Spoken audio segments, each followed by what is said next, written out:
जनावरांची अमानुषपणे दाटीवाटीने वाहतूक करून त्यांचा छळ केल्याप्रकरणी औंध पोलिसांनी दोघांविरुद्ध गुन्हा दाखल केला आहे। साद आसिफ खाटीक वय 21 राहणार आष्टा तालुका वाळवा जिल्हा सांगली व रिजवान मनसूर कुरेशी राहणार सातारा अशी संशयितांची नावे आहेत। पोलिसांनी दिलेल्या माहितीनुसार रविवार 29 जूनला दुपारी 4 वाजण्याच्या सुमारास पुसेसावळी गावच्या हद्दीतील पारगाव फाटा येथे कडेगाव पुसेसावळी मार्गावर ही कारवाई करण्यात आली। आयशर टेम्पो क्रमांक MH11 AL 6690 मधून जनावरांची अत्यंत दाटीवाटीने व क्रूरपणे वाहतूक केली जात असल्याची माहिती मिळाल्यानंतर पोलिसांनी वाहन अडवून तपासणी केली।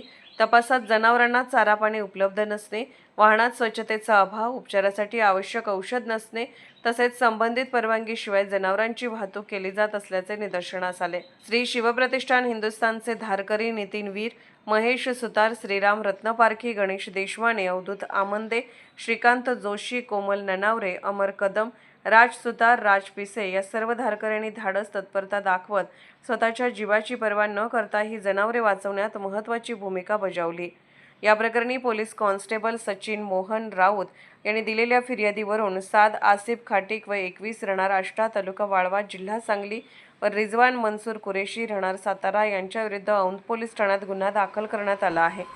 त्यांच्या विरुद्ध प्राण्यांचा छळ, केंद्रीय मोटार वाहन तसेच प्राण्यांचे परिवहन नियम अन्वये गुन्हा नोंद करण्यात आला असून पुढील तपास सहाय्यक पोलीस निरीक्षक फौजदार विजय कांबळे करीत आहेत।